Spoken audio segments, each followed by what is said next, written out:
Oh, you just sound... Big show! Big show, Mrs. Ryan.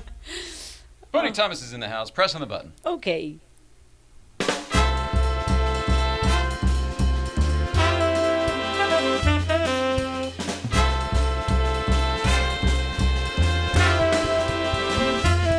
free to grab a chair if you want or pull one of the others or whatever you like.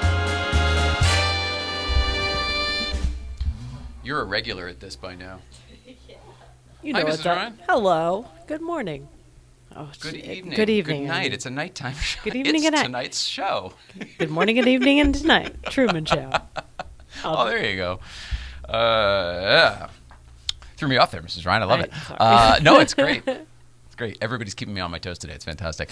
Welcome back, everybody. Today is Tuesday, April 23rd, 2019. My name is Jay Ryan. This is Nicole Ryan. We are the Ryans, and this is It's Tonight's Show. Our guest this evening is looking at me right now. Her name is Monique Thomas. This is her second time here, first time on the show. We're going to have all sorts of conversations about comedy, and I just found out production design and stuff like that. She's been here before because you may remember when her father was here, Freeman Thomas. So we might talk about a little bit some of those stories as well, because there's some details we didn't get to that Monique would like to hit because they're pretty impressive. Mrs. Ryan. Yes. That's all of the push stuff I had to do. Oh, yeah? Now let's relax. What's happening?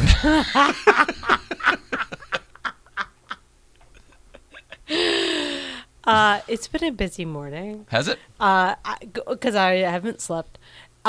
Before I sound like a whiny dodo, I'm just going to remind everyone I have MS. I don't say that enough up front, so I just sound like a whiny girl. Yeah, it's kind of a good point, too, because I ask all the time, so how are you feeling today? I'm like, what's with this guy? How come he's always so concerned? What's your deal, How come man? How come she never feels good? How come it's the same answer every single day? Every time. Why she hate that question? Why does he keep asking her? Like, every day. Never happy. Oh, it's a riot. Well, we're here. We're doing the fun old show. Like I said, Yay. Monique Thomas is here today. I only want to get to some East Coast feeds before the news, if that's all right. Okay. We've got a couple here. Check in with Danbury Chive. Okay. They're all over the place, and they're backlogged. So there's 3 of them. The first one is in New York City. Roll it out. Listen, man, what do I know damn iPhone? Anyway, East Coast Speed coming to you live. Big Bad Apple. Softball has begun. We lost the first game, but it's not the end of the world. We just had to test everybody out, you know. And we're headed to George Keeley's for a little beverages and some food. As you see behind me, Brooke is there in her Venom shirt. Say hi to Jay Nicole. You know what it is? He's a Mets fan. Some of the other team is with us, too. And that's it. Send you some random love on a weekday. Love you guys. He is so busy. He does so many things. None of these things are geographically in the same place. That's the interesting thing. That guy lives in Connecticut. Speaking of, let's check in. I believe we're back in Connecticut now. Roll it out. Mr. and Mrs. Ryan. Brooke. Oh, jeez. And the Kazman. As you can see behind me, over my ridiculously huge hat, that's Brooke's car. Do you know why it's Brooke's car? Because the demon is down. Something very suspicious happened to my baby. We're not going to talk about it just yet. That's a little clue for next time on the It's Tonight show. You're going to see what happened to the demon. It's not good. Not the people on YouTube don't know. Shh. It's a secret. Love you guys. Well, we've seen a picture, so we know what's up there, right? Mm-hmm. I guess we probably won't tell people since he wants that to be a surprise for next time. I'm assuming we'll have a different video tomorrow. But something happened to the demon, that orange car that he drives around in all the time. Yeah. Yeah. Pretty dramatic. All right, I think we're back at work in Ridgefield now. Let's see what's up with the Kazman and East Coast Feed. Roll it out. Mr. and Mrs. Ryan, East Coast Feed, coming to you live from BMW of Ridgefield. Just want to let you know that Jim Delaney was just describing to someone what an emoji was on their computer for their car. And he said, it's the OG emoji, like a smiley face. Just want to share some random love. That was it.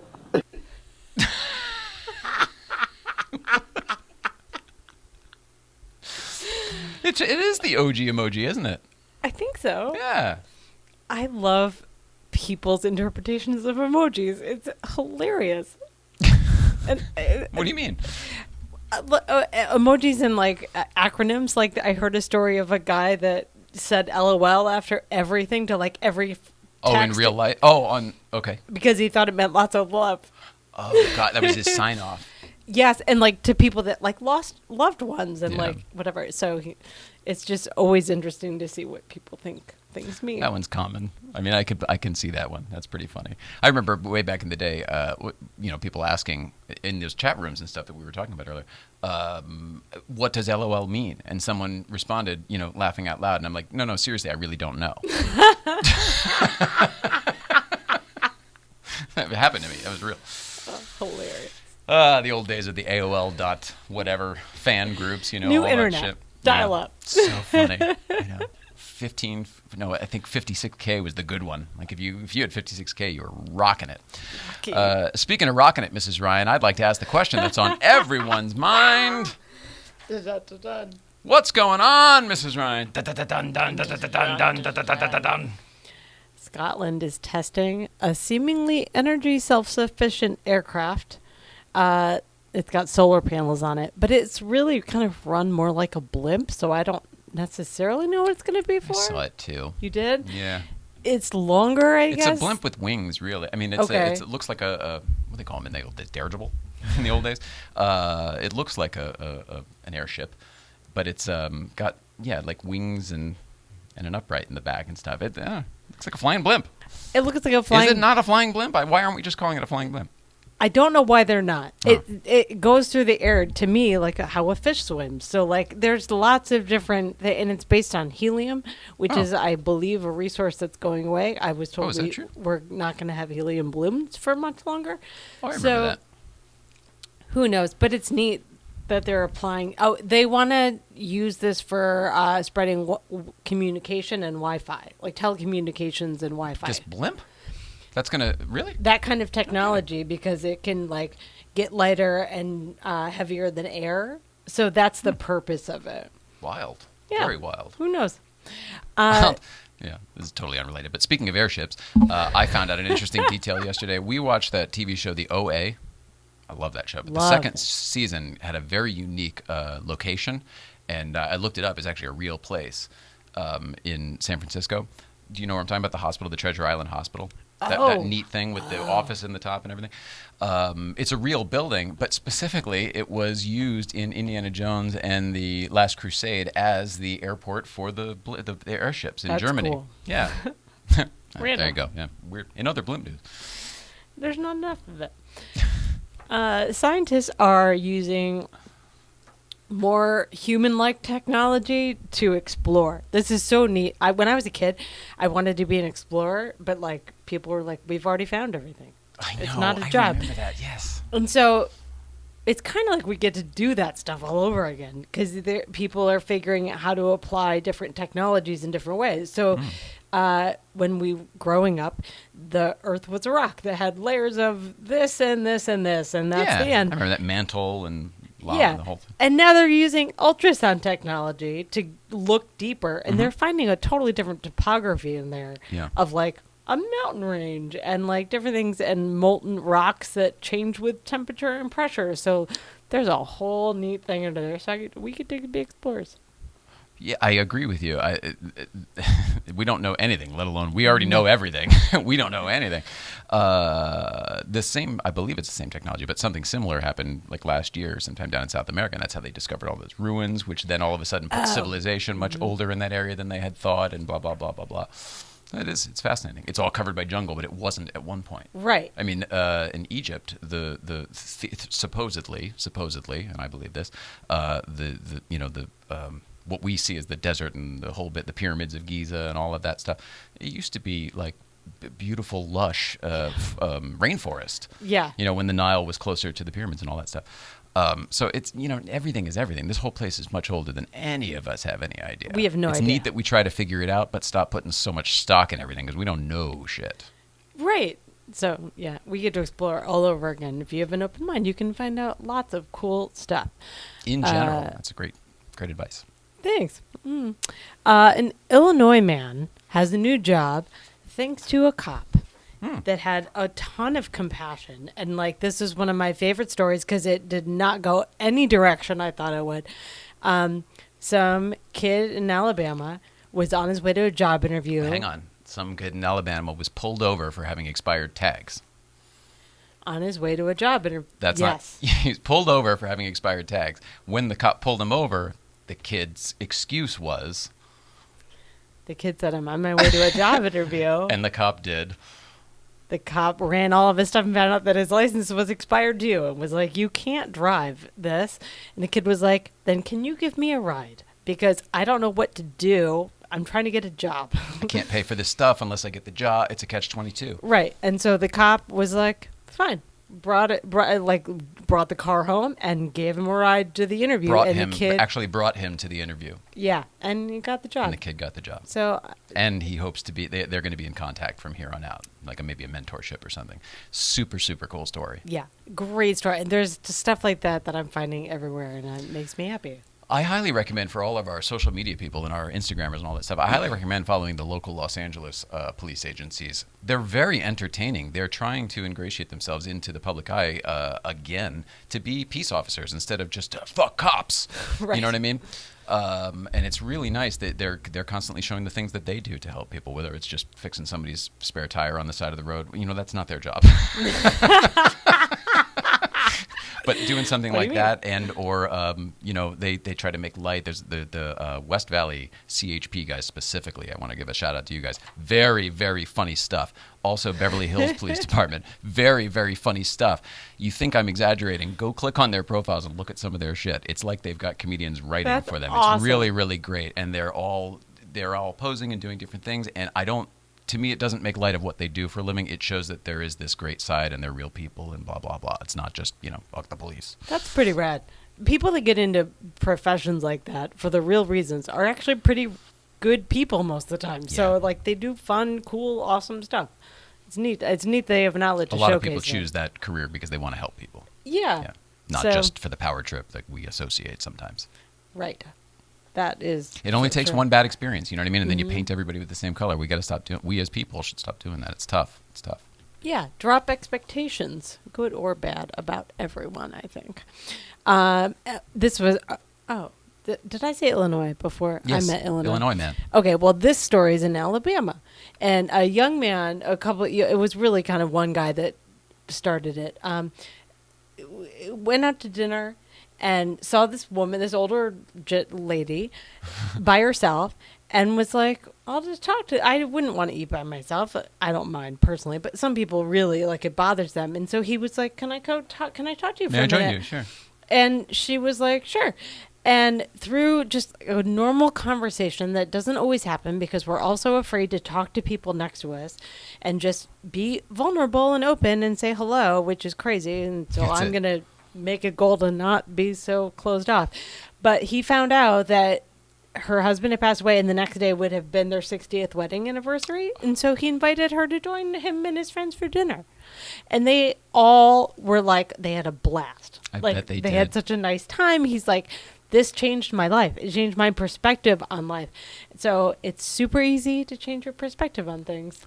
Did they happen to mention how old the guy was? Not the woman. No, I looked. Because I'm curious. Older people typically, once you've gotten to a certain point and experienced enough life, your awareness is broadened out and your fundamental understanding of people is much broader than it is when you're younger. Yeah. And I have a feeling she might have known what was going on and really appreciated it. Yeah, I think so too. It's super cool. They looked young, 20s-ish. Oh, so. Even better. That makes delights me to see the young people doing cool shit. The greatest, yeah. So that's what's going on. And that's been What's Going On, Mrs. Ryan.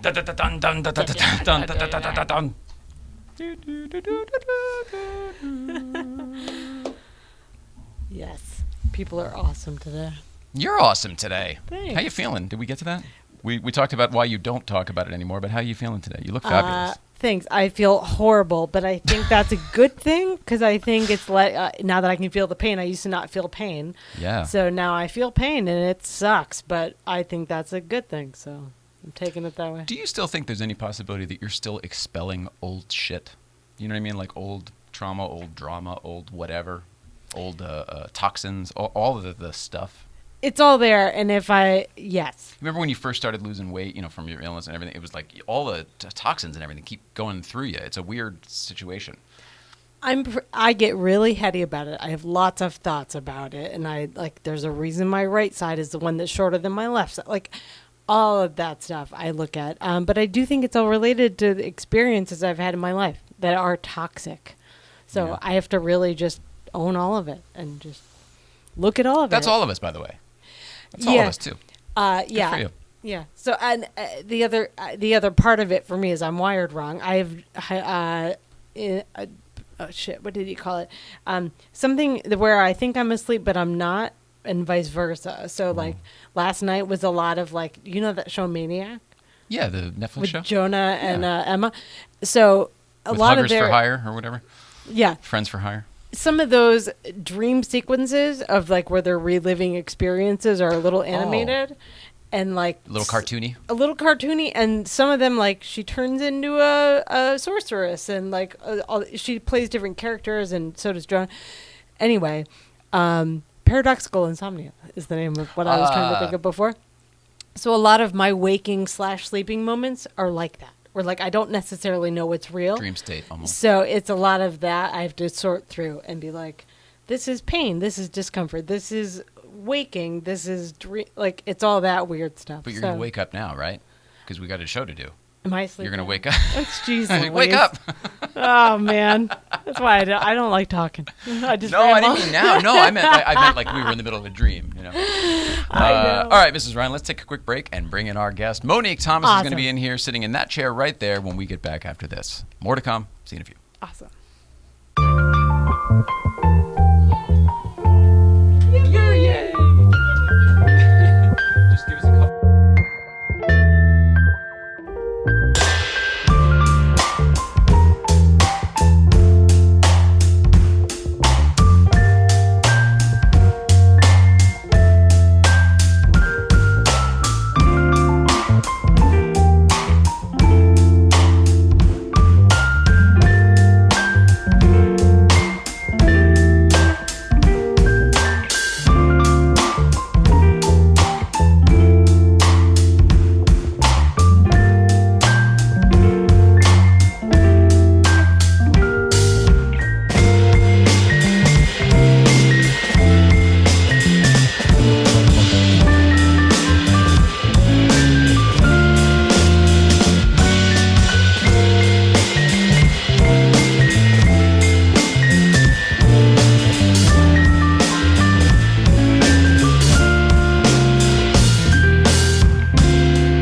exciting. And speaking of exciting, we're excited because Monique Thomas is here. We are back, everybody. We are back. What is happening, Monique? How are you? Good. I'm always well. How are you guys doing? You are. I've only met you a couple times, but you have a giant smile every time, and you do seem to be very well every time. I don't know. I've always had a very cheerful disposition.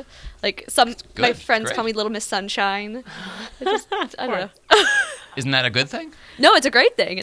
So yes, it's a great thing. It's a great thing. It's better than the opposite, Little Miss Thunderstorm. Yeah. Well, we all know people like that too. Mm-hmm. Well, you're not like that, so thank you so much. That's probably why you're here today, because we're not like that either. Good. So I want to share some time with you. How are you? What's been going on? Tell people who you are. You're a comedian by trade. Yes. But you're also Freeman Thomas's daughter, which is how we met you. Yes. Not by trade or by choice. You know what I mean? Yeah. Today I want to make it about you, even though I know you have a couple dad stories you want to tell and some buttons you want to push. But I want to know about you. I want to know what got you into comedy. Mm-hmm. I want to know how you found us. I want this relationship to progress. Okay. I want to be friends with you. Oh, well, there you go. So let's start here. I want to be friends with you, too. Oh, I feel like we're related in a weird way. I'll just throw that out there. I think so, too. Oh, yeah. You guys? Yeah. Yeah. You have a similar thing. There's an energy. Yeah. Okay, good. Mm-hmm. Cool. There we go. I'll start there. Well, I'll give you a quick start with your little childhood background. a little bit. Yeah, Childhood. something with your background. My life, luckily, has been shorter thus far than my dad, so it won't be an hour-long lifetime. But I was born in California while my dad was working at Volkswagen. Okay. And I was brought home from the hospital in his Volkswagen van again, which he still has, and he won't sell because they took me home from the hospital in it. Holy cow. Yeah. Awesome. And also because sometimes he has bigger things that he needs to haul, so it's a useful car as well. As well as a sentimental tires and stuff. But yeah, so I was born in California, and then growing up, I moved a lot because we would go with my dad wherever he was going. So I spent some time during elementary school in Bloomfield Hills, Michigan, and then I lived in Torino, Italy, and then I lived briefly in Tecumseh, Germany, which is kind of near Weizsack. Okay. Mm-hmm. So my dad was working at Audi when we lived in Italy, and then he was working at Volkswagen when we lived in Germany. And so he would be there for long stretches of time, and then my mom and I would go and spend a few months with him, and then we'd come back. And wow, that's an interesting childhood. Yeah, and then in middle school, he started working for Daimler Chrysler, which was down in Carlsbad. So we moved down to Carlsbad, and then after that, when I was about to start high school, he got hired to work at Ford. So then we moved up to Laguna Beach, and so that's where I went to high school. I'm very good at making friends because I've always had to just kind of be thrust into different situations and immediately. You were thrust into different situations. Yeah. And so, I would have to leave a school in the middle of the school year and just start somewhere new or go. We both did that too. Yeah. And that's not easy. Yeah. When I lived in California, we lived in Westlake Village, and I would see friends, and then all of a sudden my mom would be like, okay, we have to leave in a week. We're packing up and going to Michigan. And then I would always somehow end up back in Westlake. Yeah. So for 4th and 5th grade, it was half the year in Westlake and then half the year in Michigan. So people would all of a sudden be like, you're back!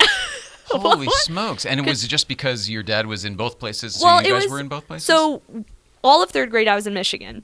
And then in 4th grade, a pipe broke under our house. So we had this super cool kind of mid-century modern home, and we were not prepared. And during the winter, a pipe froze and exploded. And so the whole house flooded. Very exciting stuff. And so we were stayed in all sorts of places. We lived in an Embassy Suites for a month. We lived in the guest house. We lived in the guest house of this woman that we met at the hardware store who just commiserated, just a good Samaritan. Yeah, who, heard the story. She heard our story and was like, "Do you want to live in my guest house?" Oh my! For goodness. LA studio apartment prices. No, we were sleeping on mats on the floor. We had this tiny little television with an antenna that only got Jerry Springer's. That's all we watched. And then finally my dad was like, you know what? You guys should go back to California and I'll stay here. So then we went back to California, and then we ended up, once they fixed the pipe and they redid the whole house, then we came back. And then at that point, my dad was hired by Chrysler, so then we ended up going back to California. Oh my goodness gracious. Very exciting time. And all of that, you're how old during that? That was elementary school. Elementary school. Yeah. So that was a lot. And then middle school, yeah, like I said, I was in Carlsbad, and then high school I was in Laguna Beach, which that's nice. Yeah, I really liked Laguna Beach. it's a very different school than most high schools. For example, our football team was not very good. So, like, the cool kids were the ones that were, like, in theater and dance. That was my school. Yeah. Too. It was a liberal arts type school. It was the same thing. Yeah, but then it was tough because then I went to USC, and USC is, like, sports really pride, sports. everything. Oh, my goodness. Competitive, yeah. And I was like, I think I went to one football game in high school, and I think I left midway through You because made fun of it, yeah. Yeah. But my high school, I mean, my math class had a view of the ocean. It was super artsy. There was ceramics class. The whole thing was like our mascot used to be the artists, and then they ended up switching it to the breakers. But then our like actual like mascot was Beryl the polar bear, which Beryl? it made no sense, and I'm pretty sure it was just the only costume that was like left in the mascot store because it had no. And I don't even know if there was one person assigned to be the mascot. I think it was like whoever was there. Because sometimes he was tall, sometimes he was short. I don't know. I never went to any sports games. Wow. But so then... Any sports games? Sports games. Go sports. But I moved... There's a reason we all hang out. Okay, this is... to tell you how little I know about sports, this is... Okay, I was wearing green and gold a few weeks ago, and someone came up to me and they're like, oh, are you a Celtics fan? My immediate reaction was... Oh, I'm sorry. I don't watch baseball. Yeah. There are so many things wrong with that whole story. Celtics, I get, is basketball, right? Yeah. But are they indeed green and gold? Green. I think so. Green and... I thought I was wearing their colors, whatever wow, their colors are. There's also college sporting teams that are like Michigan State's green and gold, like white, but like there's a lot of ways that could have gone. That's hilarious. Yeah, there you go. But so we moved to Laguna Beach a week before freshman year started, and Laguna Beach is... That's how we do it in the OC, bitch. Yeah, just throw you in. And so not that I used to be tall. That was I a was line never from the OC, by the way. I was not calling our guest Monique Thomas a bitch. Oh, it went over my head. Okay, good. I just brush it off. So, not that I used to be tall, but I used to think I was eventually going to get taller. So Optimist. So I played volleyball, and because my mom grew up in Huntington Beach, and she was a huge beach volleyball player. So growing up, we would just always play together. They have like the biggest tournament in California in Huntington Beach every year. Yeah, my mom like hung out with the Lords of Dogtown crew. She was a total beach bum. She was your mom that we met here. Yeah, wow. she's hilarious. That's she's like my. When I meet people, I'll be like, Mom, are they cool? And she's like the barometer. Like once there was this guy I went on a date with that she wasn't a fan of, and I was like, Mom, what do you think of him? And she goes, all I'm saying is that in high school I would not have hung out with him. And then I'm like, there you go, that's it. He's not cool. Done. Wow. Yeah. That's pretty good. Yeah. But so then when I moved to Laguna Beach, I tried out for the volleyball team, and I was a setter, so you don't really have to be tall. So I got on the volleyball team. And then the second day of school, I decided I didn't know anyone What's a there. setter? Is that the one who like sets the ball okay, for the spike or whatever. the hitter spike. And so I don't know sports ball either. Sports ball. I got that from Hunziker. That's good. Yeah, sports ball. We could all form our own sports team. I don't know what we would do. I told him my rule would be, my sports knowledge comes from Basketball, the movie where they make fun of all of the ridiculous sports stuff. Yeah. So then I didn't know anyone there, and Laguna Beach was a really hard school to kind of like acclimate to because the whole community is really, really small. And there's only 2 elementary schools, 1 middle school, and 1 high school. So everyone knows each other. And they all grew up together. Yeah, and they all grew up together. And I just so happened to move there the year after the first season of the show Laguna Beach came out. Oh, geez, the real life OC. Yes. And there was a lot of people, I guess, who moved to Laguna Beach because of that show. And so people were very apprehensive to welcome you into their, because literally I got asked all the time, like, did you move here just because of the show? And I'll show you the timing of it, right? Yeah, I'll show you my license. There's nothing about me that screams that I watched Laguna Beach. Okay, I was a total dork. And I'm like, I've literally never watched that show. But it was a big part. Like, what would your ability to drive have to do with the mathematics of that statement? The ability to drive? Yeah, I'll show you my license. Photo. My photo. Timestamp photo. I had acne, brown. I could not put those pieces together. I had acne, brown hair, braces. There was you don't nothing. Fit the stereotype. No. My parents said sure. Yeah. I said I want to be on that show. No. But it makes sense that a fan would move to Laguna Beach. Yeah, I guess so. Like they were saying. But I knew people who moved there because they wanted to be on the show. They would try to... I saw them filming a bunch. Oh, my gosh. Again, another thing was lost. Because it is real people. Mm-hmm. Like, you theoretically could be on the show. They're kids in high school. I worked with next to the real OC, the show, the television show. No, this was Laguna Beach, Wow. one of the original reality shows. I don't know anything about it, so there we go. Although I do know that I used to work at a surf shop, and they filmed, I guess, like a portion of one episode in our surf shop, and so we were told, yes, they filmed the show here. If anyone comes in and asks, yes, they filmed the show. So. God, that's so funny. But so then I didn't really know anyone, so I was like, how do I meet people? So on the second day of school, I auditioned for the play Romeo and Juliet, and I was one of 4 freshmen that ended up getting into the show. Nice. Ooh. And so it was very, like I said, like our high school theater was king. Like after that, it started I was in every single play, every musical, everything. And I would get recognized in Laguna Beach by just random people who came to our theater, because Laguna Beach, the high school was, the theater was actually there before the high school was there. So Laguna Beach was kind of like a vaudeville town where traveling performers would be driving through Laguna Beach and they'd stop and perform on our stage. So we had like a 300-seat theater that had like, state-of-the-art light, sound, everything. And then the school was built. The area is known for the arts and has been forever, as long as I know, right? I kind of knew that, but I didn't know the vaudeville thing. That's so cool. This So, is like, the major school that's on the bluff, right? Looking out.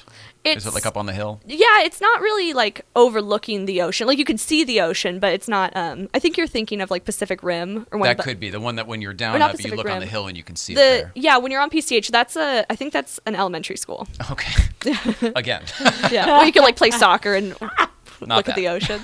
But yeah, so my high school, like I would have random people come up to me. Everyone saw the plays, and like weeks later they'd be like, "Oh my God, you were so good in that show!"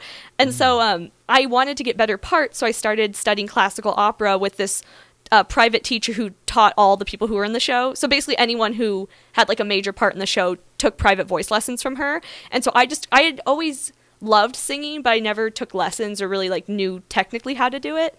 So I started taking private lessons with her, and then I would start to get like better parts in the shows, and then. At that point, like I had made friends by that point, and I really like loved singing and performing and that kind of. So I never did stand up back then, but I was always like the comic relief character, the maid, You found comfort in this place, right? Yeah. In these roles in this world. Mm-hmm. But I was always like a dichotomy. Like I was always in AP classes, but also like in theater, and so I was always like You got some good genes. two too. competing forces. Yeah.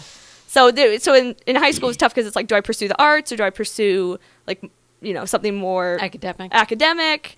You clearly could have gone with either one. Yeah, or but both. I always loved performing though, and I always loved storytelling and making people laugh. So, and I love singing. But then when I was applying to colleges, I really wanted to study opera, but I also really loved film. And at my high school, we had a playwrights festival, so people would submit like one acts and short plays, and we would direct them and perform them with other students. And so I really loved doing that as well. So I was like, okay, I don't know what to pursue, but I love both these things, so I'm just going to kind of roll the dice and see what happens. So I applied to the USC Film School, which is impossible to get into. Yeah. And the opera program. Oh my God. Ready? And I'm like, this is, my life will just be decided by what Which happens one here. I get. Or I don't get into either, and I go somewhere completely different. You got into both, didn't you? No. I did not get into the opera program, but somehow I got into the USC Film School. And Congrats. Wow, I would have thought the other way around. no. Good for you. That's So impressive. What did you do to get in? Was it an interview? Did you have to submit a piece? Did you direct yeah, something? you How had did it to. work? So at that point, they switched the application process. So now you actually have to submit film footage. But back then it was all writing samples, and I loved writing. So it was like Oh. you had to create an original character. You had to tell a story, talk about yourself. So it was a They're huge watching, writing packet. they're seeing how your brain worked. When you're Yeah, doing that, exactly. right? Because Okay. they said their motto was that you could teach someone the technicals of like how to use a camera, but you can't teach someone how to think or how to tell a story. I agree with that. So I totally agree with that. So they just wanted to know kind of how your brain works. So I remember the day I got in though. It was really funny because I was doing Fiddler on the Roof, and I had a private English tutor because I was in AP English and it was very, very difficult and I needed a little help. And so I was running to the car to get a check for my mom, and there was 5 steps and then one tiny little step at the bottom that I didn't see. And I fell and I broke my ankle. Yeah, this is like right around the time that we were casting Fiddler on the Roof. Oh no, actually I had already been cast in it. I was Fruma Sarah, the opera singing ghost, who comes in one scene, and by the grace of God himself, I this was the only part in the show that didn't walk. I was just going to say, this is the ghost that, are you flown in? Yeah, I was either going to be like flown in on a platform or like by a rope, something. But you don't have to walk. But I don't have to walk. And I was already mm-hmm. cast. I can't think of another character in musical theater history that entirely doesn't have to walk. FDR. Yeah. Yeah, so that was like... Yeah, unfortunately, we weren't doing his life story as our spring musical. It's the senior show, everybody. Yeah. Although we did do something where I did play Teddy, because he's on Mount Rushmore, right? Teddy is. Yeah, Teddy is. So we did, I did play him in a little thing where we were the heads of Mount Rushmore. The one with the glasses, I think, right? Yeah, but no, not FDR. We have not done anything with FDR. That's funny. And so I just happened to be cast as the only character that didn't walk. Killer. And so then I broke my ankle, and it was really funny because I was like on the floor screaming, and my mom didn't know it was me because she was in the car. And so she was in her mind, she's like, "Oh, sucks for that person." Yeah, and then I was like, "Mom!" And so I go, "Tell Ann I'll pay her next week." And so I had to get like lifted to the car, and it was a whole ordeal. And so I remember I had a broken ankle at the time, and I had been waiting eagerly every single day for the letter to come, whether or not I got in or didn't get in.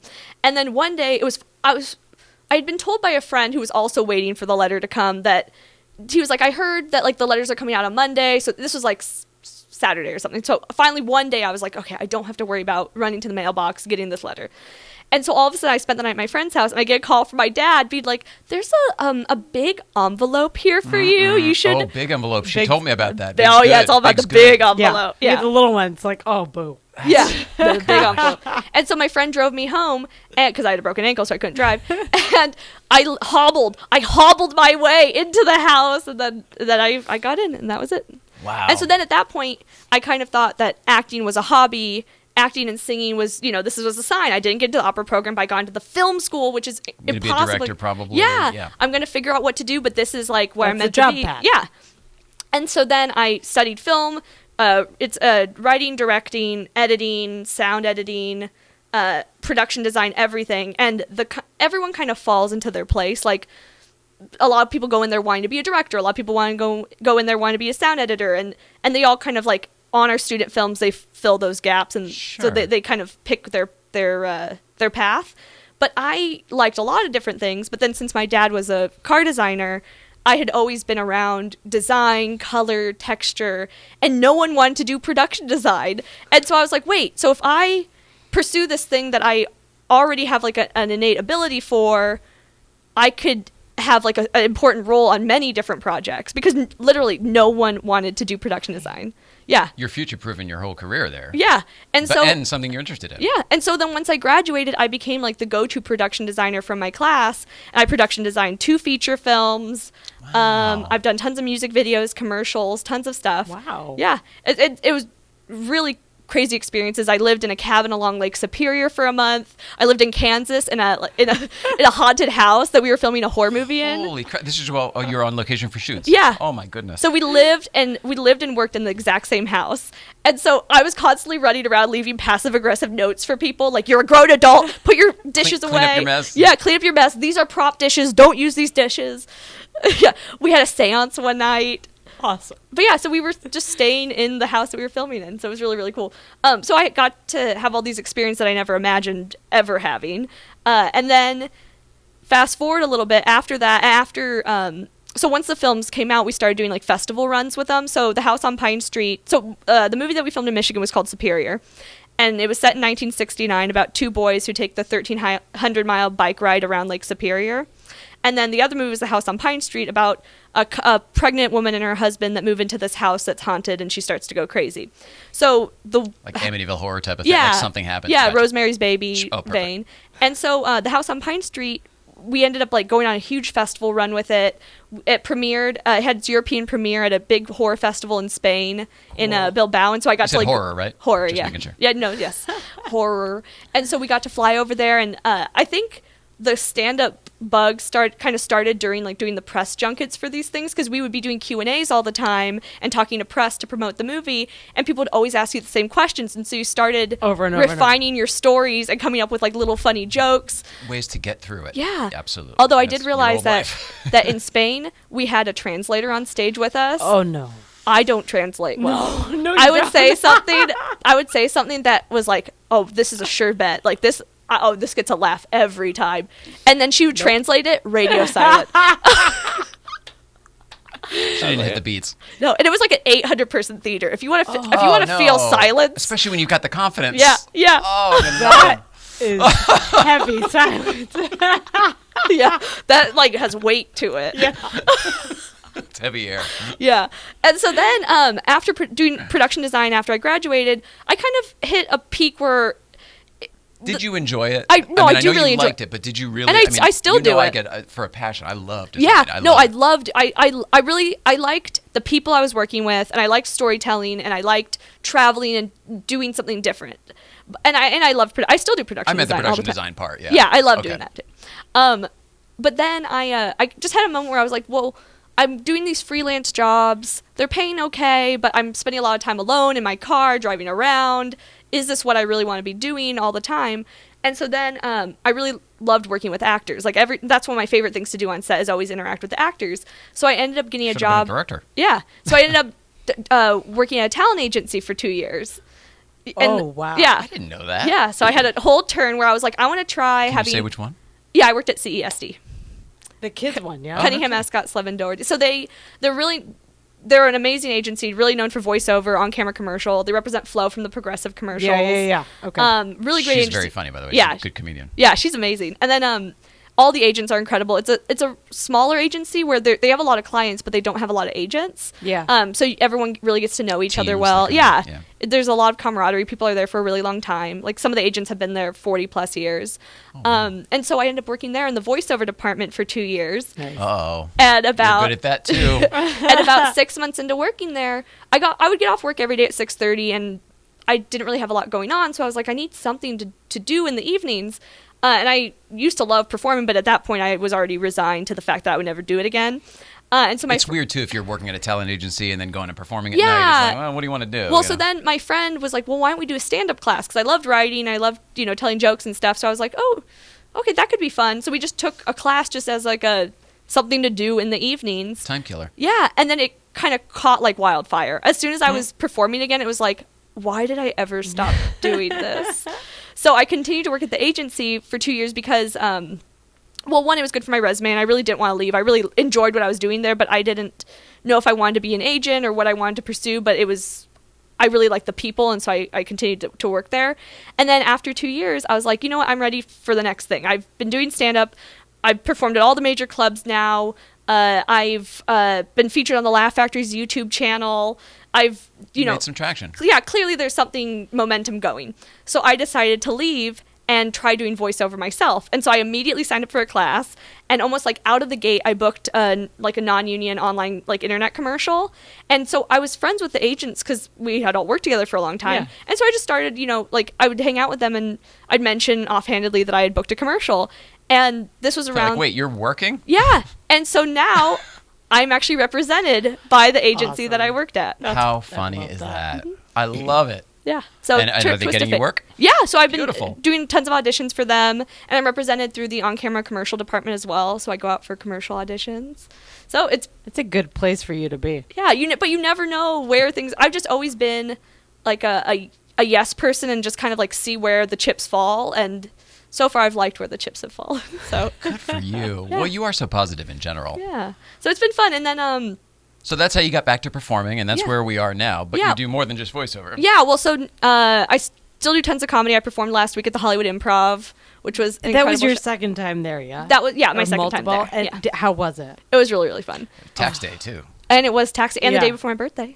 Yeah. Oh, that's right. Oh, happy birthday. thank you. Oh, my goodness. Yeah. So it's really, but now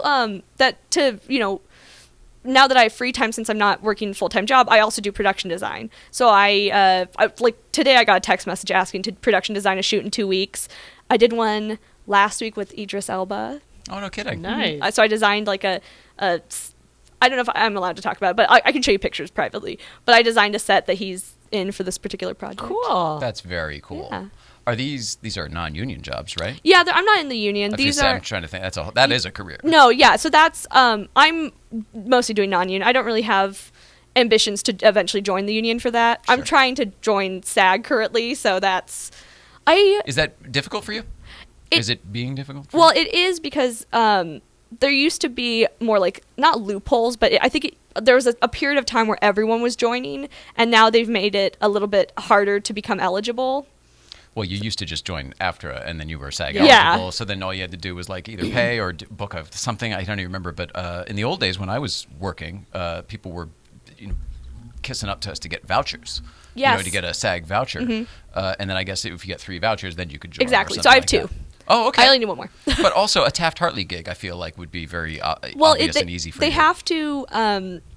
They have to pay the union to Taft-Hartley you. I think it's like $350, and so it's just been difficult because the project you also have to justify that you can do the job better than anybody else, and the that's why project you has have to be over a certain budget. They used to allow to Taft-Hartley on like low budget new media type shoots like web series, but they cracked they they cracked killed down that. on that loophole. Yeah.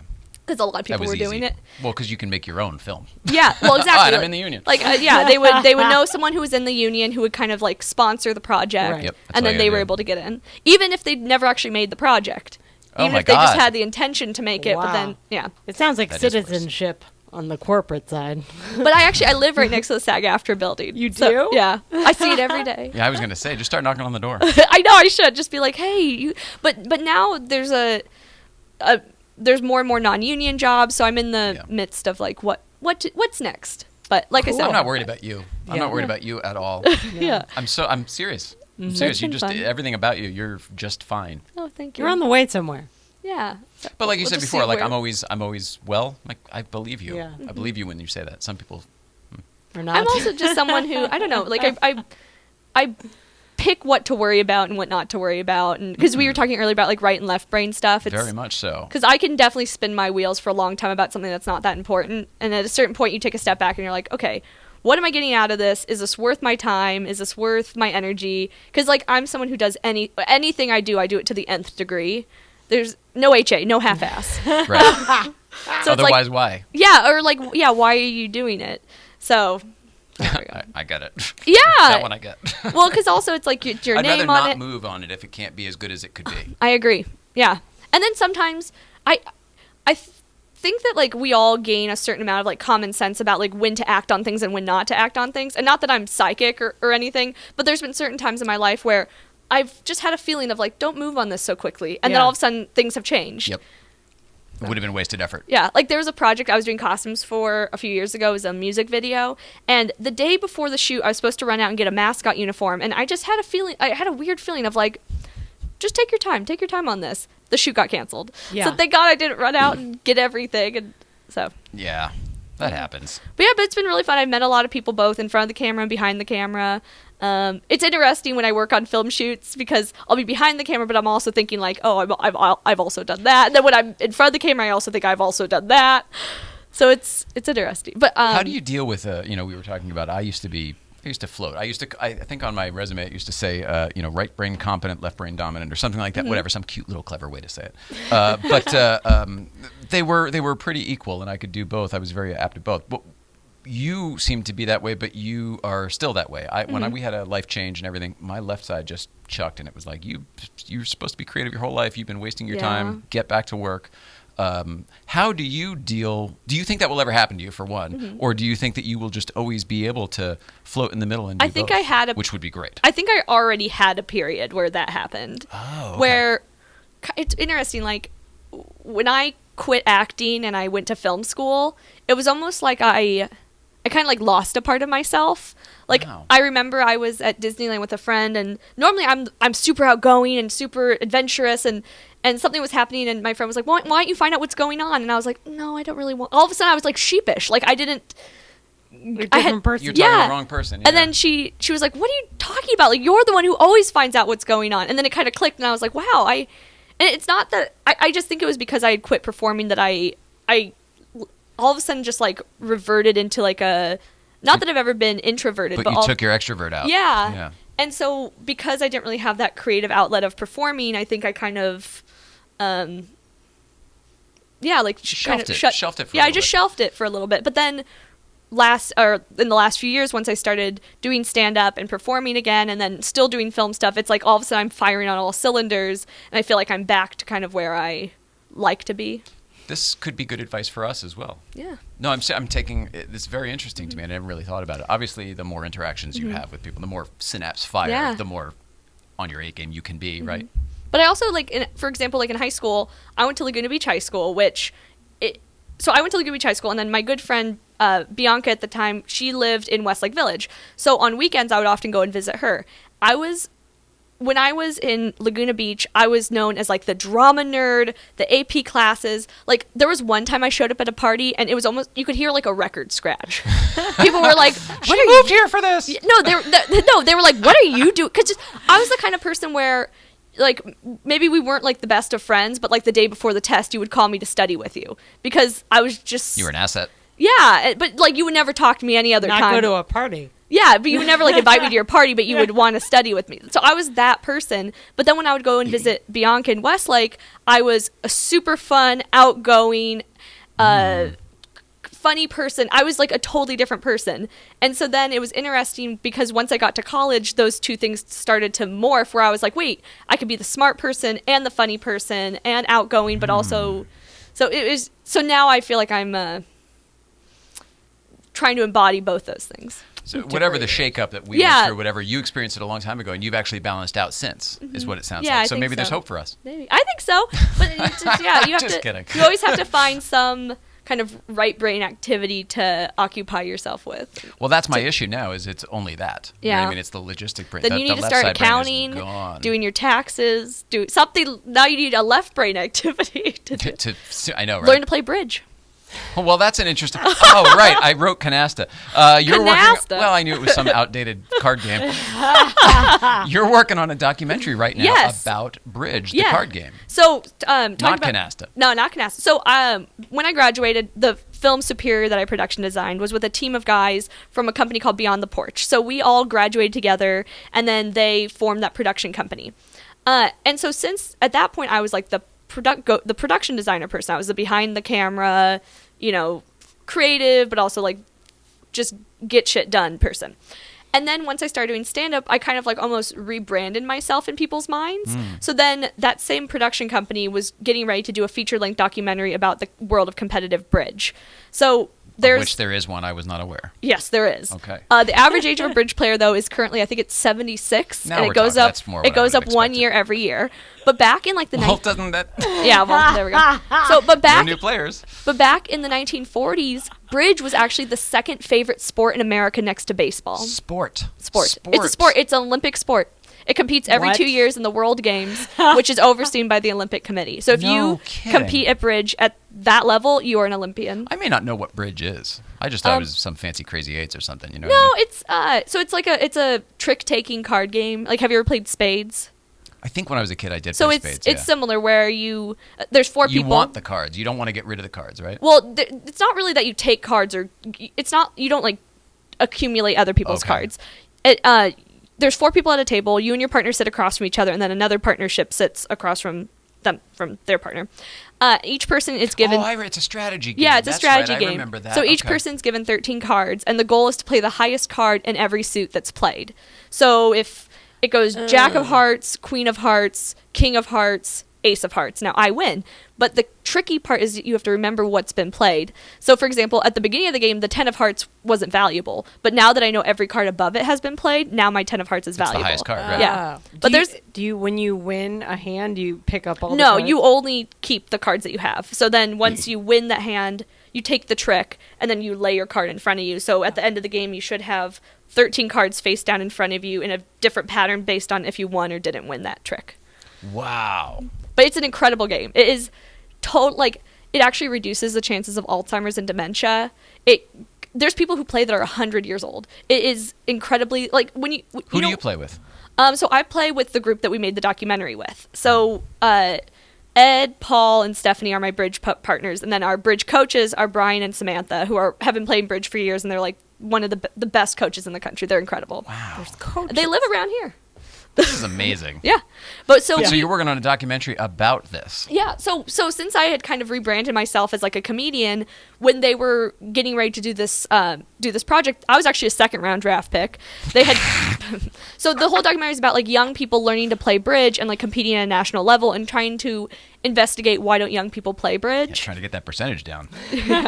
Because like I said, it used to be a super popular game. Families would play at home. I met so many people who learned to play during World War II. There was one guy who lived in London during World War II, and he said every night his family would go down to the bomb shelters and they would play bridge, and that's how they would pass the time. So a lot of people that I met started when they were in college, then took time off to have their career and their children, and then once they retired, then they started playing bridge. But the problem right now is that there's not that group of young people ever starting to play in the first place. So Nothing to go back to. yeah, there's nothing to go back to. So it's all about like trying to figure out why aren't young people playing. So they assembled a ragtag team of 4 youngsters to go and learn to play. But so they had picked another girl, and then on the first day that they all met, they were explaining to her what the time commitment is and kind of what they're expecting, and she immediately like threw in the towel. She's like, I'm out. No, she's like, that's gonna be a no for me, dog. And then she just left. And so they were like left with no fourth person. And so since at that point I was a comedian and he knew that I had the mental capacity to learn the game, the director of the project, Ed, reached out to me and asked if I would want to be on the team. And so that was also like around the time that I was leaving CESD, so it was kind of perfect timing. But I mean, it was we trained we would have lessons every week. We'd go and play at the club every week for 4 hours. A normal club session is 4 hours. Yeah. And there's people that do it every day. Yeah. So It's a what's really the fun documentary game. then? Just covering these people Yeah, and raising awareness about the game in general? Yeah, so we spent about a year documenting us learning the game, going to tournaments, going to the nationals, competing. We formed like a team name. I designed our uniforms. What's your team name? We're the Kids Table. What's the name of the documentary? The Kids Table, which Nice. I also named. That's awesome. Cool. I designed our logo. We looked like we were like the Harlem Globetrotters of bridge. I designed these like almost baseball style uniforms with like baseball Like hats. the and Celtics? Yeah, like the Celtics. Green and gold. Yeah, bright. Our colors were white and red, and we had like these bright red, like kind of like baseball jackets that had our logo on it and our name, and yeah. So you're quite a designer yourself too. Yeah, so I can do. Yeah. Yeah, I do. Yeah, I do stuff. So I dabble. You do dabble, right? Yeah. We've got a lot of creative friends, and you come from a creative family. I want to talk. Can we switch gears to Sure, your I don't want to call it a late night show, but Nightlight, I think it's actually called. Yeah, the Nightlight comedy the show. comedy show that's around Los Angeles Yes. and stuff. Can we talk about that Sure, specifically? yeah. When the next one is? So what it this is a show that I produced with Erica Rhodes, who's a major touring comedian. She was you could look her up. She's been on everything. She was on Veep, Modern Family, At Midnight, everything. And so I co-produced the show with her. It's a monthly show. We had a brief hiatus because the venue that we were at had to close down. So now we are relaunching at the Lyric Hyperion in Silver Lake. around the corner. Yeah. Oh, that's great. And so That's a great room. Our first show there is going to be May 4th at 8 p.m. We have a great lineup. We're about to release the poster today with the whole lineup, so you could check it out. I'll connect it with the video. But yeah, it's a really fun show. It's a comedy music variety show, so it's very family friendly. Oh wow, that So- sounds so fun. Yeah, so Erica Rhodes was actually on Prairie Home Companion, so it has a very kind of folksy, Really? fun vibe. Yeah, when she was a kid, she was the girl in it, and then but so we always have a musical guest, we always have comedians, but then we also always have an interview subject who's I usually love like this. yeah, You're doing a little late night talk show up yeah, on stage, and so it's like Ed Sullivan style. so we've had like Mindy Sterling, we've had John Cryer, we've had Mindy Scott Sterling. Thompson, we've had like tons of comedy gods and goddesses on the show. These are people. Wow. These are the interview people. Yeah, these are the interview Super people. cool. Yeah. So I mean, yeah, seeing John Cryer talk about his life and 2.5 Men and everything he does was just incredible. Scott Thompson. I hate that I'm picking up my phone, but I want to show you a picture Oh, that I yeah. didn't post today, but I almost did, and it's just really funny that you would bring that up. This will be everyone else will see this probably in a couple days, but for you, it's just so funny that you would bring that up. It's worth it. Isn't that funny? Yeah. Oh, that's great. That's probably better. Oh, maybe not. Well, whatever. But you know what I'm saying? Aw. Isn't Very that so fun. funny? And then Scott Thomas, were you Scott Thompson? Were you a friend? Fan I'm gonna of start Kids in over. the Hall? Thank you so much for knowing what I'm intending to say. Were you a fan of Kids in the Hall? Yeah. No, Same here. I recognize him from tons of stuff. So I've always been a fan of I his. worked And with Dave Foley on News Radio, and I was like fun. geeking out over, everybody was. well, he's just such an incredible storyteller. I could have listened to Scott. him talk for hours. He's so funny. Interesting dude too. He was the Hank's assistant on Larry Sanders after the girl left. Oh, He's so funny. Yeah. Such a talented, awesome, warm dude. really funny There was dude. There was something else I was watching recently that he was like because you and I we both are cut from the same cloth that loves a good true crime murder story. Yeah. Oh yeah. Well, And- you guys go ahead. I'll take a back seat. And so there was a show I was watching. What was it? Was it Killing Eve? There was something I was The watching. name of one. Yeah. But there was something where he was like a lab tech person. Like he was working in the morgue or something. Cool. But Did so it was Mrs. just a Ryan very tell you different version of him that I wasn't used This to. is a sidebar, but do you watch that stuff on the ID channel? Oh yeah, Discovery yes, I watch ID, everything all on there. They have a festival. You watch everything on there. Yeah. Did she tell you about the? She's. Well, now you have to tell me. I mentioned it briefly in it. I don't know. Way back when you used to have TV screen envy back in the day, when you're like, gotta have the bigger screen, whatever. We upgraded to a 65-inch screen, which at the time was massive. And Mrs. Ryan at the time was watching nothing but ID on Discovery. And this is back. This is like the last plasma. It was the last plasma we bought, but it was one of the last plasmas, like TVs they used to get burned in. So she watched only that channel for weeks, and it burned in the ID logo in the corner of the new TV. So we had the new TV for not more than 6 months or a year. I tried to do everything I could to I did all the. There's people you can hire to put little codes in that's supposed to wipe the memory on the screen and all this broke different. the TV. So we ended up having to get another new TV. You know and that we ended up channel has getting a really 80-inch. stagnant white Yeah. logo in the corner. That's so funny. So She is our ruined one TV. of the last plasma TVs. We still have it. We still use it, but Well, I mean, it's clearly there. I had cable for a long time. I'm very old fashioned in a lot of ways. Like I have a landline, mostly because I'm super freaked out that if I ever have to call 911, they won't know where I am. Yeah, that's nice. And my building has really good, or has really bad service, so you need it. It makes but sense. people always make fun of me for it. Or I use antiquated expressions, I don't know, happy as a clam. I love it. And people are like, "Are you my grandmother? What do you?" And I play bridge, Yeah. But you're from another generation. I love it. Yeah, but so I was, I had cable for a while, but literally the only channel I watched was ID. And at a certain point, I'm like, why am I even paying for this? This is the only thing I watch. And so I tried to explain it to the guys. When you call On the phone? yeah. Oh when my you call, God. It was like a hostage negotiation because I was like, I want to cancel, and they're like, let me get my, let me send you up to the next person, and then the next person will come and try to talk me off the ledge. And I'm like, no, I'm ready. Just cut the cord. I'm going. I'm not paying. This is the only thing I watch out here. And then they're like, we have someone else that wants to talk to you. Yeah, we're going It's to like, add we internet. we we'll have your give you- mother on the line. Yeah. No, and then finally they're like, okay, we don't offer this to many people. We'll offer you a package where you can only get 5 channels, but you can pick the channels. Because they charge you extra for sports. And I was, even if you don't watch them. And I tried to explain it. I was like, if there's not murder in it, I don't watch it. And they're still trying to keep you as a customer. Yeah. And I cut the cord. Good for you. No, but I was How telling her, long ago was that? last year. And they Oh, good for keep you. trying. They call all the time. It's like a boyfriend that just bet. won't give up. It's over. It's over. Move on. Move on. Tell them that they've taken all the good stories and they've made things on Netflix now. Yeah. So you're That's good. true. Well, I was telling her that I pretty much only watch shows that have disclaimers. If it starts with a dun dun, I watch it. Yeah. If it has a parental advisory, I'm all about it. Not interested unless kids can't watch it. Oh my gosh, that's so funny. It's just I think it's super fascinating just to know what goes on in the world and be aware. So. I'm just bouncing all around here because we're already over the hour, but I want to Oh get my to a couple of goodness. things. There was specifically some car stuff you wanted to cover because your dad was here recently, only a couple weeks ago, and Yeah. he told the stories about the cars he's designed, from the new Beetle to obviously the Audi TT was a big one. That was all your childhood. Yeah. How did you play a role? Well, I was there. There you go. I remember being at the Inspiration? launch of the new Beetle. There's photos of me in front of it. My mom's mom, so my Oma, was an incredible knitter. So she knit me a full-bodied suit. people, Not like the bunny suit from Christmas no, Christmas Story. no, Your no, hand but made it was like Oh. it was.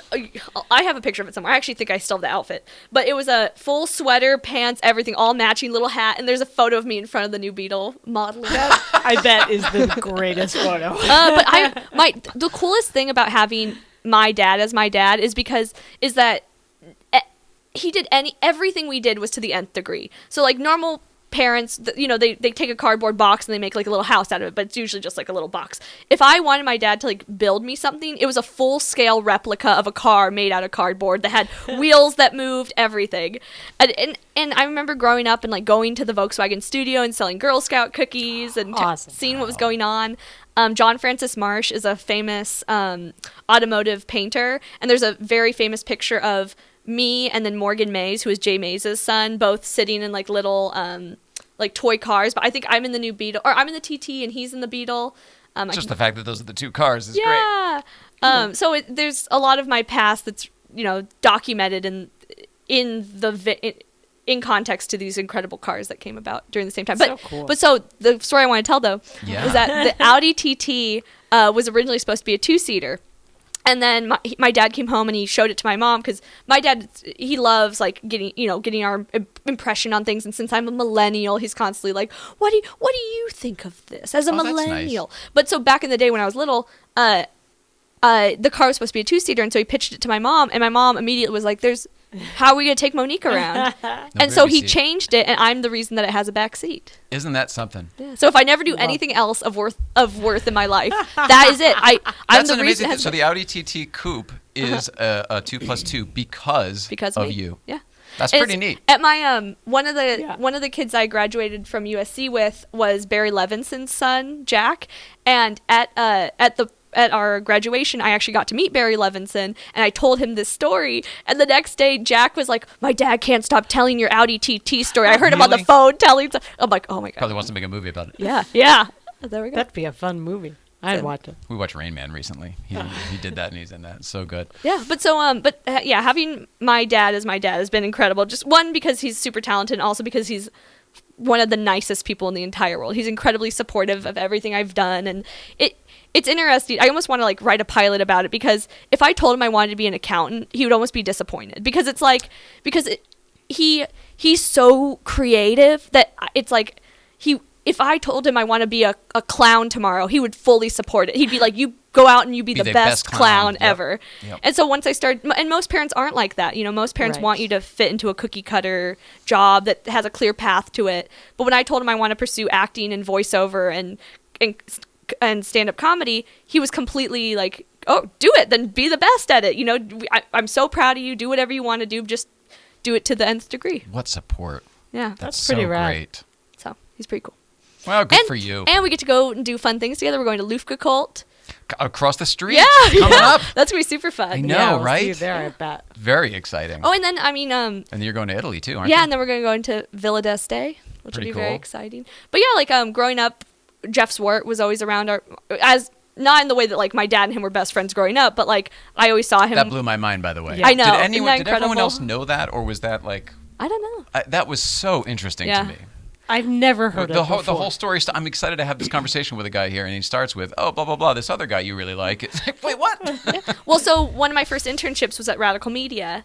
Oh, So, of with course, Jeff. absolutely. And then Jason Alexander, the not from Seinfeld, but Oh no, I don't. or not that's his name, car photographer. I know the one from Seinfeld. Okay.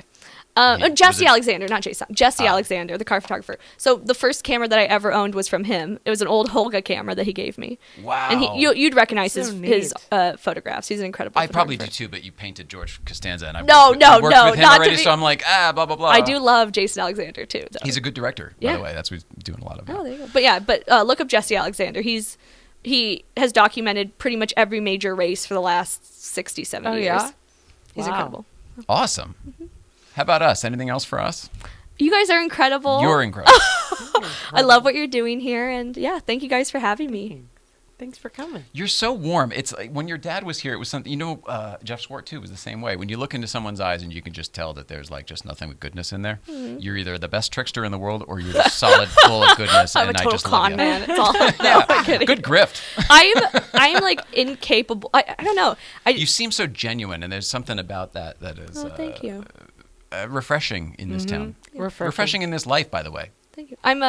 I'm pretty much incapable of telling a lie. So that's how you know I'd be like an awful con man. I took a class once and we were playing 2 truths and a lie where, it's like a kind of icebreaker game. I actually told 3 truths and then they go, wait, which one was the lie? And I go, oh. Damn it. And so then I did it again and it was totally obvious what the lie was because I told my 2 truths and I was like, and you're like I thinking of it speak as fluent Mandarin. And they're like, that's obviously the lie. say one thing in Mandarin. Yeah. I'm out. You got me.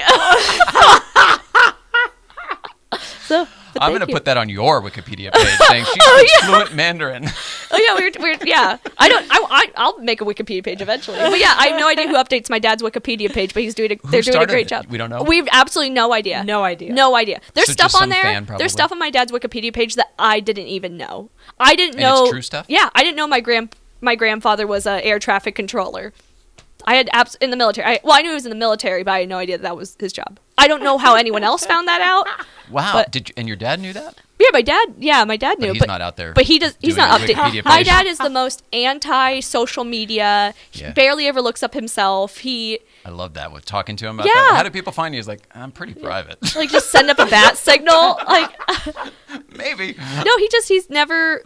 But I think that's kind of what's helped make him so successful. Charm, is that is focus out all that other nonsense. Exactly, and I think if you're constantly pumping out social media content and people almost know too much about you, where with him it's like people want to know more because he's so private. Yeah, I love that. Yeah. How do people find you on social media? Oh wait, hang on. I Let me am get it on open first. Hang everything. on, don't do it. Don't do it. Don't do it. Hang on. Unlike my dad, I am on social media. If you want to reach him, you can. It's so funny though, because a lot of people, like when they see us together, they know who I am, but not on my own. And so, like, my dad was recently clearing out his storage units, and we were trying to sell a bunch of his car parts on eBay. And so I posted on the R Group main Facebook page to be like, "Hey, my dad, Freeman is selling a." Oh well. I don't think he wanted me to say whatever, but I was posting about the fact that you could go to our eBay page and there was all this R Group But the fact stuff. that it's you doing it. Yeah, my post got denied. They wouldn't post it. They thought it was spam, and I'm like, seriously? Yeah. But eBay though, man, some of the stuff I thought was useless. I was like I sold a wrench What was it? for $400. There you go. It was a Ferrari wrench. Somebody needed that from wrench. an original Dino tool bag, and someone bought it for $400. Someone needs that. That's important. It sold in like 5 minutes. Buy it now. Yeah. There was a hat I put on where I just picked the price, and then like it sold in 2 minutes, and I was like, oh, I probably should have charged more for that. All right, how do people find you on social media? I am on at Monique T Comedy. I'm on Facebook, Instagram, Twitter, everything. Nice. Hi, Mrs. Ryan. Hi. Woo. Hello. That's so fun. I don't know this part. They said we need to do that. Oh, we need they. To, well, the TV lords. The people say, "Oh, you need to promote your." I'm not good at that part. That's the left brain. Left brain promotes. I find the key is to just have a brand that's consistent. Mm-hmm. Then it's easy. Yeah, or like the same name on everything. Like I try to put the same name on my. Oh God, yeah, it's this on this, and then it's this on this, and then it's EY on this. I originally had the Twitter. I think my Twitter was just Monique, but then I realized that I had taken the Monique's Twitter page, and so she already had like millions of people who had tweeted to her, and I was like, oh no. You So don't want to be brawling with then me. I became Monique T Comedy. I wanted an original Twitter handle that was unique to me. It would be nice to get all those comedy followers, though, wouldn't it? Yeah, they'd be like, who are you? I have a joke in my stand-up where there's been a few shows I've done where I'm pretty sure they think they're getting the Monique, and then I show up. Yeah, it's like Donna Chang. You're not Chinese. And they're like, I should have wondered why Monique was available on a Wednesday at midnight to do this back alley. For this fee, yeah. Like I just thought she turned over a new leaf and she was just willing. Nope, it's me. Oh my God. Oh, you are so awesome. Well, thank you. Please come back. Please be a friend of the show. Just drop by whenever you want. You know what I mean? Like you guys feel like family to us. Thank you. Seriously. Gladly. Oh, good. Gladly. Mrs. Ryan, who do we have tomorrow? Bob Zaney. Bob Zaney. Now, that's not Zany of Zanies. Okay. It's not. But there is a real Zany of Zanies, or no? I think so, but he Okay. might be dead. Oh, shit. Well, There's glad I been- brought it up. So your guest But might be dead? Or Bob it's a new- Zaney is very alive and well. Yeah. He'll be here tomorrow. Our guest tomorrow is fine. It's like breakfast or a Weekend at Bernie's episode. Oh, that's my We all-time booked him, favorite. but then he died, but he's still here. We're going to interview him. Bernie. He's got a nice form. Yeah. All right, Mrs. Ryan, I love you so very much. Monique, we love you so very I love much. you both, Love too. you. Love to your whole family, please, as well. Thank from you. us. Yes, please. We love you all at home. Please love one another, and we will see you tomorrow. Yay. I bet you guys are exhausted after doing that every day.